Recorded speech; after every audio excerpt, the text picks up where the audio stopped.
ഇവിടെ ഇന്ന് അതേ കോട്ട സാരിയുടെ കുറച്ച് പുതിയ കളക്ഷൻ വന്നിട്ടുണ്ട്. അതിനിതേ ഇപ്പോൾ ഇവർക്കൊക്കെ ഇതിൻ്റെ പീസ് വേണമെന്നാണ് പറയുന്നത്. 1950 റേഞ്ചേ ഉള്ളൂ. ടിഷ്യൂ കോട്ടയിൽ വന്നിരിക്കുന്ന സാരീസാണ്. 2 ഡിസൈനാണ് വന്നിരിക്കുന്നത്. കണ്ടോ, രണ്ടും ഒരു പിങ്ക് ഷെയ്ഡിൽ വന്നിരിക്കുന്ന ഡിസൈൻസ്. കൊടുത്തു കഴിഞ്ഞാൽ നല്ല ഭംഗിയുള്ള സാരീസാണ്. നമുക്ക് മോസ്റ്റ് ഡിമാൻഡിങ് ആയിട്ടുള്ള കളറുമാണിത്. ഇതിനകത്ത് ഏതെങ്കിലും പർച്ചേസ് ചെയ്യണമെങ്കിൽ നമ്മുടെ വെബ്സൈറ്റ് ത്രൂ പർച്ചേസ് ചെയ്യാം, അല്ലെങ്കിൽ നമ്മുടെ വാട്സപ്പ് ത്രൂ പർച്ചേസ് ചെയ്യാം.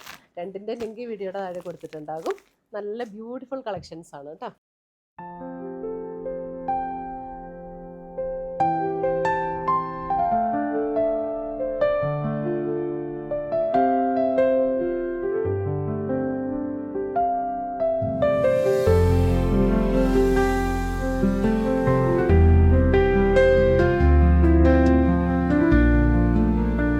ബ്ലൗസ് വരുന്നത് നമുക്ക് ആ പിങ്ക് ടോണിൽ തന്നെ ചെറിയൊരു ഗോൾഡൻ സ്ട്രൈപ്സും കൂടെ വന്നിരിക്കുന്ന ബ്ലൗസാണ്. നമുക്ക് ടിഷ്യൂ കോട്ടയിലാണ് മെറ്റീരിയൽ വന്നിരിക്കുന്നത്, സാരിയുടെ മെറ്റീരിയൽ. അതിനകത്തും ചെറിയൊരു ഗോൾഡൻ്റെ ത്രെഡ് ഇങ്ങനെ ചെറുതായിട്ട് പോയിട്ടുണ്ട്. അതേപോലെ തന്നെയാണ് ബ്ലൗസിലും വരുന്നത്.